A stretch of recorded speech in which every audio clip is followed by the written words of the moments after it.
Oil and water, grapes and microwaves, live action adaptations, and anime. These things do not go together, and yet people keep trying. So here we are with Netflix's Cowboy Bebop. Is it a good adaptation? I doubt it, but I haven't watched Cowboy Bebop in years and my memory of it is extremely fuzzy. That being the case, I wanted to use this as an opportunity to check if Netflix's version manages to tell a compelling story on its own, regardless of its status as an adaptation. So yeah, that means I won't be bringing up the anime again throughout this whole video. Instead, it's time to view and judge this thing without comparison. So what did I enjoy about this show? Well, the thing is the music was good. I liked the music. There was a lot of good music. Other than that, the first thing that struck me about Netflix's Cowboy Bebop was its presentation. Now, sometimes it looks pretty swell. Other times though, there's a certain fakeness to so much of what goes on here, from the overly choreographed fight scenes to the way that certain people just don't fit in with their environments. For example, look at these people in suits. I get that they're meant to look a bit out of place, but they don't have any dust on their clothes despite being here. It's stuff like this that sometimes makes these actors look more like cosplayers than characters in a multi-million-dollar production. The editing and pacing don't do the fight scenes or general believability of this stuff any favors either. Most of these battles could do with a healthy trim. If I'm waiting for a fight scene to be over so I can get back to the plot, that's not a good sign, and that happened a whole bunch. I mean, my buddy Zanshil made a video where she did some re-edits of these scenes, tightening up the pace and fixing some framing, and to me it flows so much better. A bunch of these brawls are simply too self-indulgent. Also, they need to ditch some of these Dutch angles. Way too many of them. Sure, they can work well to signal to viewers that something's a bit unusual, but here they're used all willy-nilly, and they break up the flow of the scenes. There's also the rare moment where cheap-looking editing tricks are used, which definitely adds to the overall fakeness. Speaking of fake, the dialogue. To be fair, a lot of the dialogue is fine. Heck, there are even some moments where the chemistry between Spike and Jet had me enjoying myself. But a good deal of the time, the dialogue suffers from something I like to call bottom-tier Marvel movie syndrome. For those of you in the crowd who haven't seen a Marvel movie, which, by the way, wow, good on you, you should put that on a resume. What I'm talking about is this. Who takes a shit in the middle of a heist? If it is what you say it is, then we make a deal. Then we have cupcakes. Cupcakes. I wasn't very good to you. I'm not proud of that. This is really sweet moment. Why is everybody's family problems my problems? I'm the orphan. The dog plays movies from his eyes.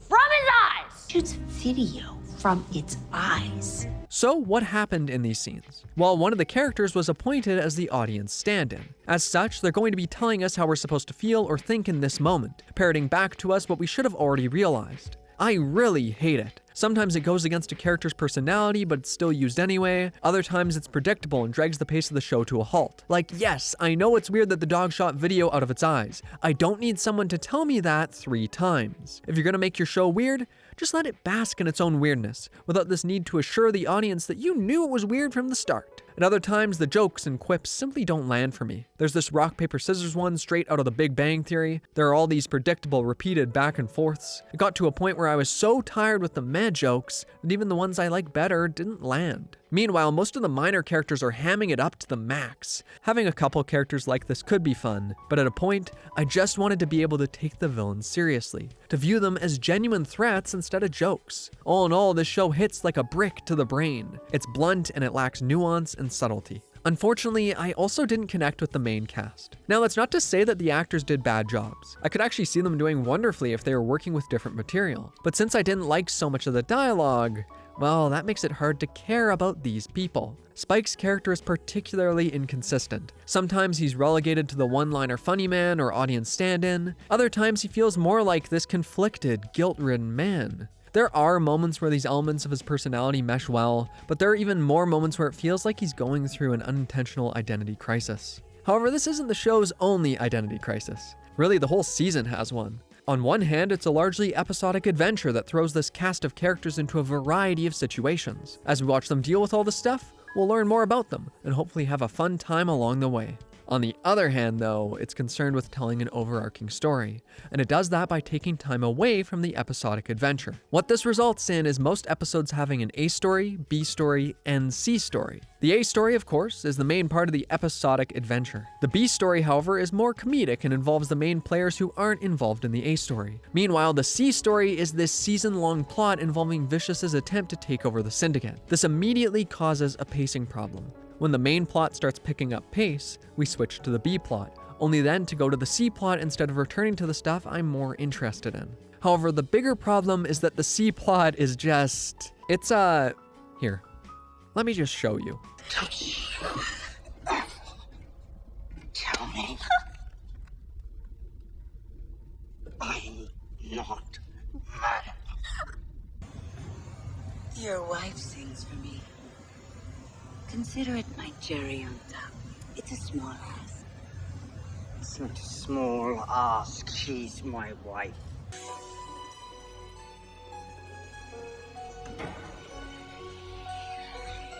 Vicious. Vicious is not an intimidating villain. He really should be, considering some of the stuff he does, but he's so whiny and his dialogue is too ridiculous. Then there's the acting. Now, I mean no disrespect to the actor, but something went wonky here. Maybe it was the directing, maybe the script was too hard to work with, maybe it was something else. I'm not sure. But Vicious frequently comes across as unintentionally hilarious. Since so much of the show is focused on him and Julia, it's hard to get all that invested in something that really isn't coming across well. The only real enjoyment I got from this part of the story came from this.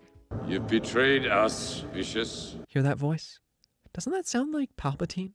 Well, I thought it did. I wrote it in my notes. Then later, this guy takes off his mask and it's just a knockoff Papa Palpy. And if there's one thing I'm up for anytime, it's Papa Palpy. Finally, we have the end of the season, which of course means spoilers. Spoilers. See you right at the end of the series. Spike and Vicious finally have their confrontation. At first, things aren't going well, but then Faye saves the day. Cool. Then they keep fighting and things aren't going well. However, Julia, who was supposed to be killed, got saved by some random syndicate lady, and of course she arrives just in the nick of time to save the day. All in all, this makes Spike feel really useless, like he has little agency of his own. Doesn't help that these last-minute saves stand as coincidence-driven storytelling, and that's no good as far as I'm concerned. Whatever though, he's safe. But then it happens. Things just go bonkers. Julia, who up until now seemed terrified of the Syndicate and has definitely wanted to leave, she's told us that, I'm telling you, she definitely wants to leave, decides to do something else. She's going to run the Syndicate with Spike. Of course, Spike says, no way, that doesn't make sense, we aren't gonna do that. So she shoots him, and now she's going to be the leader herself. This is a classic example of a twist that throws previously established character traits out the window for the sake of a second-long shock. Seriously, if they wanted to go this direction, we needed some sign that Julia wanted to help be in charge, or that she enjoyed being part of the Syndicate. You can't do this last-minute flip on me and expect me to be impressed. It's just silly. And unfortunately, that's what most of this was for me. Silly, but not in a fun way. More in a frustrating, tedious way. If there is a season 2, I hope they manage to turn things around. Many of these actors are great, there are moments of chemistry. Really, the writing and editing just needs an overhaul. The pieces are in place for a fun show. Someone just needs to figure out how to put those pieces together properly. Thank you for watching, and I hope you enjoyed the video. If you did, I encourage you to head over to Patreon. Check it out over there. It's all these wonderful people. They're the ones supporting the show, supporting me in making these, and you could be one of them too. There's some exciting rewards over there. If you aren't interested in that though, still, thank you so much for watching. There are other videos you can check out. I appreciate you. Have a good one.